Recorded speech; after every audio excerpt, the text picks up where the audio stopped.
Biology का अध्याय number 6। ठीक है, इसमें पढ़ना आपको पुष्पी पातकों का शरीर।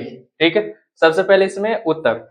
ऊतक किसको कहते हैं बाबू? तो कोशिकाओं के समूह को ऊतक कहते हैं। कोशिकाओं के समूह को ऊतक कहते हैं। ऊतक के अध्ययन को साइटोलॉजी कहते हैं। ठीक है, पादप के दो प्रमुख वर्गों में विभाजित किया गया है ऊतक, यानी पादप ऊतकों को हम लोग कितने भागों में बांटे? दो भागों में। एक आपको विभोज्य ऊतक, एक आपका अस्थायी ऊतक। विभोज्य ऊतक को मेरिस्टेमी कहते हैं।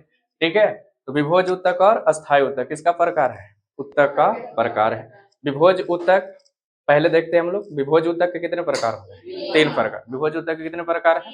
3 प्रकार। ठीक है, शीर्षस्थ विभोज्य ऊतक, अंतर्वेशी विभोज्य ऊतक और पार्श्वीय विभोज्य ऊतक। ये शीर्षस्थ कहाँ पाए जाते हैं? तो मूल की चोटी पे, तने के शीर्ष पे, और जो पौधे का जो शीर्ष भाग होता है वहां पे। इसका मेन काम है पौधों की लंबाई में वृद्धि करना, और इसी को हम लोग प्राथमिक ऊतक भी कहते हैं। ठीक है, शीर्ष अस्थ ऊतक को क्या कहते हैं? प्राथमिक ऊतक भी कहते हैं। अंतर्वेशी ये घास के टिप में पाए जाते हैं और ये प्राथमिक ही ऊतक में आते हैं। ठीक है, जैसे आप घास को देखे होंगे, जो घास होती है वो, इसको अगर शाकाहारी कोई जानवर चर जाता है यानी खा जाता है, तो वापस से वहां से क्या फेंक देती है? तन्ने यानी कंचियां फेंक देती है। ठीक है, तो ये अंतर्वेशी जो होती है ज्यादातर घास वाले पौधे में पाई जाती है। ठीक है, अगला है पार्श्वेशी। ये मूल और तना के परिपक्व करती है। जाहिर सी बात है, परिपक्व मतलब मोटाई। क्या उसको करेगा? मोटाई को बढ़ाएगा। इसको कौन सा ऊतक बोलते हैं बाबू? द्वितीय ऊतक। कौन सा ऊतक बोलते हैं? द्वितीय ऊतक बोलते हैं। ठीक है, दूसरा का पार्ट है अस्थायी ऊतक। कौन सा पार्ट है? अस्थायी ऊतक पार्ट है। तो अस्थायी ऊतक को दो प्रकार में हम लोगों ने बांटा है। कितने प्रकार में? दो प्रकार में अस्थायी ऊतक को बांटा गया है। सरल अस्थायी ऊतक और जटिल अस्थायी ऊतक। सरल अस्थायी ऊतक की परिभाषा की अगर बात करें तो ये एक ही प्रकार के कोशिकाओं से बनी होती है। ठीक है, और ये अलग अलग प्रकार की चीजों से बनी होती है, इसलिए इसको नाम है जटिल अस्थायी ऊतक। इसमें एक ही प्रकार की कार्य करती है सरल अस्थायी ऊतक में। सरल अस्थायी ऊतक में भी 3 पार्ट होते हैं। ठीक है, सरल अस्थायी ऊतक के कितने पार्ट है? 3 है। Parenchyma, collenchyma, sclerenchyma. ये किसका पार्ट है? सरल अस्थायी ऊतक का। Parenchyma, collenchyma, sclerenchyma. पेरेनकाइमा आपको वहां बतलाया गया है। ठीक है, पेरेनकाइमा कोशिकाएं जो होती है इसकी समव्यासी होते हैं। कैसे होते हैं? समव्यासी होते हैं। इसका आकार गोलाकार, अंडाकार, बहुकोणीय और लंबाकार होता है। किसका? पेरेनकाइमा का। पेरेनकाइमा की कोशिका भित्ति पतली होती है और सेलुलोज की बनी होती है। पेरेनकाइमा की कोशिका भित्ति कैसी होती है? पतली होती है और सेलुलोज की बनी होती है। भित्ति काफी इसकी सटी होती है और इनके बीच अंतराकोशीय स्थान होता है। अब ये जीवित कोशिका होती है। इसकी कोशिकाएं कैसी होती है? जीवित कोशिकाएं होती है। ठीक है, तो इसका कार्य क्या है पेरेनकाइमा का? प्रकाश संश्लेषण, संचय और श्रवण संपन्न करना। किसका? पेरेनकाइमा का। किसका काम है? पेरेनकाइमा का काम है प्रकाश को संश्लेषण करना, संचय करना, श्रवण संपन्न करना। ये आपका सरल स्थायी ऊतक का पहला पार्ट है जिसका नाम है पेरेनकाइमा। दूसरा इसका पार्ट होती है कोलेनकाइमा। ये कोलेनकाइमा द्विबीजपत्री पौधे के बाह्य त्वचा के नीचे पाई जाती है। ठीक है, द्विबीजपत्री पौधे के बाह्य त्वचा के नीचे पाई जाती है। आपको बताए होंगे द्विबीजपत्री पौधे के बारे में। ठीक है, इसका कोशिका भित्ति भी पतली होती है, लेकिन इनके कोनों पर सेलुलोज, हेमिसेलुलोज और पैक्टिन जमा होता है। ठीक है, कोची को जिसमें पाया जाएगा? सेलुलोज, हेमिसेलुलोज और पैक्टिन जमा होती है।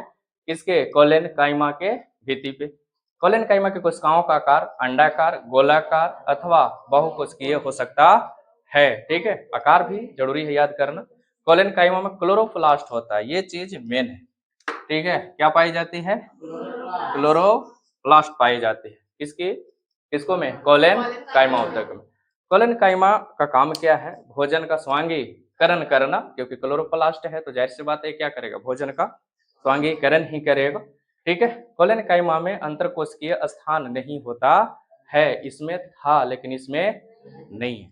यानी पेरेनकाइमा में अंतरकोशिकीय स्थान था लेकिन कोलेनकाइमा में अंतरकोशिकीय स्थान नहीं है। ठीक है, ये पौधे में वृद्धि के समय तना तथा पत्ती का वृंत को यांत्रिक सहारा प्रदान करता है। जब पौधे वृद्धि कर रहा होता है तो उस समय तना और पत्ती को यह सहारा प्रदान करता है। कौन सा? कॉलेन काइमा। कौन सा उत्तक? कॉलेन काइमा उत्तक। अगला आपको है स्क्लेरेन काइमा। ये किसका पार्ट है? सरल अस्थायी उत्तक का ये तीसरा पार्ट है स्क्लेरेन काइमा। स्क्लेरेन काइमा के बारे में आपको पढ़ना है। तरह इसकी कोशिका भित्ति मोटी तथा लिग्निन की होती है। कोशिका की बनी होती है, लिग्निन की बनी होती है। किसकी? स्क्लेरेन काइमा की। इसके अधिकांश कोशिकाएं मृत होती है। इस दोनों में जीवित था, लेकिन इसमें क्या है? मृत है। पूछेगा आपसे कि किसकी कोशिकाएं मृत होती है? स्क्लेरेन काइमा। किसकी होती है? स्क्लेरेन काइमा होती है। इसमें प्रोटोप्लाज्म भी नहीं पाया जाता है। स्क्लेरेन काइमा तंतुमय अथवा स्क्लेरिड के होते हैं और स्क्लेरेन काइमा समूह के रूप में पाया जाता है। ठीक है, ये समूह के रूप में पाए जाते हैं। ये आपको थैलस के रूप में पाए जाते हैं कोलेन काइमा। और ये कैसे पाया जाएगा? आपको समूह के रूप में पाया जाता है। ये आकार की बात करिएगा तो इसमें गोलाकार, अंडाकार और सिलिंडराकार इसकी आकार होती है। किस उत्तक की? स्क्लेरेन काइमा। किस उत्तक की? स्क्लेरेन काइमा उत्तक की। ये गिरिदार फलों की फल भीति में, जैसे अमरूद, नाशपाती, चीकू के गुद्दे में और बीज आवरण में पाए जाते हैं। कौन सा? स्क्लेरेन काइमा। जो फल होते हैं, तो फल जाहिर सी बात है, फल लगेगा, पकेगा तो गिरेगा, तो उसकी कोशिका भीति में कौन सी उत्तक? स्क्लेरेन काइमा होती है। ठीक है, और बीज आवरण में जितने भी लेग्यूम पौधे होते हैं, जो दलहनी पौधे आप कह सकते हैं, उसके बीज आवरण में भी पाई जाती है कौन सा? स्क्लेरेन काइमा। कौन सा?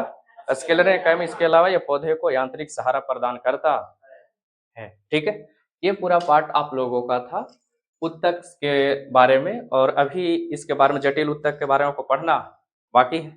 हम लोग कहाँ तक देख लिए? सरल अस्थायी उत्तक के बारे में देखा, जिसमें पेरेनकाइमा, कोलेनकाइमा और स्क्लेरेन काइमा। ऊपरी से अगर बात किया जाए उत्तक, इसमें पढ़ना मैंने क्या था? उत्तक। उत्तक किसको उत्तक कहते हैं? उत्तक के अध्ययन को क्या कहते हैं? साइटो। ठीक है, इसके अलावा पादपों में आपको मैंने बात बताया कि ये कितने वर्गों में बांटा गया है? 2 वर्गों में। उत्तक कितने भागों में बांटा गया? 2 वर्गों में। एक विभोज्य उत्तक, अब एक अस्थायी उत्तक। विभोज्य उत्तक को मैंने 3 पार्टों में बांटा। कितने पार्टों में? 3 पार्टों में बांटा। किसको? विभोज उत्तक को। कौन कौन? शीर्षस्थ, अंतर्वेशी और पार्श्ववेशी। ठीक है, शीर्षस्थ पौधे के या मूल के तने के ऊपर एकदम टिप पे पाई जाती है, मूल के भी टिप पे पाई जाती है। इसका काम था लंबाई को बढ़ाना। अंतर्वेशी कहाँ पाया गया? तो घास में पाया गया है ना। अंतर्वेशी कहाँ पाया जाता है? घासेदार जो फल होते हैं उसी में पाई जाती है। पार्श्वस्थ का काम क्या था? ये तन्ने को और मूल को परिपक्व यानी मोटाई को बढ़ाना। किसका काम था? पार्श्वस्थ विभोज उत्तक का। इसके बाद हम लोगों ने देखा अस्थाई उत्तक के बारे में। अस्थाई उत्तक के कितने पार्ट देखा? 2 पार्ट। कितने पार्ट? 2 पार्ट। कौन कौन? सरल अस्थाई और जटिल अस्थाई उत्तक। सरल अस्थाई उत्तक के कितने पार्ट देखा? 3 पार्ट। पेरेनकाइमा, कोलेनकाइमा, स्क्लेरेन काइमा, है ना। पेरेनकाइमा के बारे में आपको बतलाया, ये समव्यासी होता है, आकार में गोलाकार, अंडाकार, बहुकोणीय और लंबाकार होता है। इसकी कोशिका भित्ति पतली होती है और सेलुलोज की बनी होती है। इसके अंदर अंतरकोशीय स्थान होती है। इसकी भित्ति आपस में सटी हुई रहती है। इसका कार्य क्या है? प्रकाश संश्लेषण करना, संचय करना और स्राव संपन्न करना। यही था। कोलेनकाइमा द्विबीजपत्री पौधे के बाह्य त्वचा के नीचे पाया जाता है। इसका कोशिका भित्ति पतली होती है, लेकिन इसके कोने पर क्या पाया जाएगा? सेलुलोज, हेमी सेलुलोज और पैक्टिन पाया जाता है। कोलेनकाइमा की कोशिकाओं का आकार अंडाकार, गोलाकार, बहुकोणीय होता है। कोलेनकाइमा में क्लोरोप्लास्ट पाया जाता है, इसलिए भोजन का क्या करता है? स्वांगीकरण करता है। कोलेनकाइमा में अंतराकोशीय स्थान नहीं पाया जाता है। और ये पौधे में वृद्धि के समय तना, पत्ती का वृंत यांत्रिक सहारा प्रदान करता है। कोलेनकाइमा। स्क्लेरेन काइमा क्या था? इसकी कोशिका भित्ति मोटी होती है और लिग्निन की बनी होती है। इसकी कोशिका भित्ति मृत होती है। इसकी अधिकांश कोशिकाएं कैसी होती है? मृत होती है। इसमें प्रोटोप्लाज्म पाया नहीं जाता। पाया जाएगा? नहीं जा पाया जाता। प्रोटोप्लास्ट नहीं पाया जाता इसमें। स्क्लेरेन काइमा तंतुमय अथवा स्क्लीड होती है। स्क्लेरेन काइमा समूह के रूप में पाया जाता है। इसका आकार गोलाकार है, अंडाकार है और सिलिंडराकार है। ये गिरीदार फलों में, यानी जो फल फलते हैं, फल गिरते हैं, उसकी भित्ति में पाई जाती है। कौन सा उत्तक? स्क्लेरेन काइमा उत्तक। इसके अलावा ये पौधे को क्या प्रदान करेगा? यांत्रिक सहारा प्रदान कर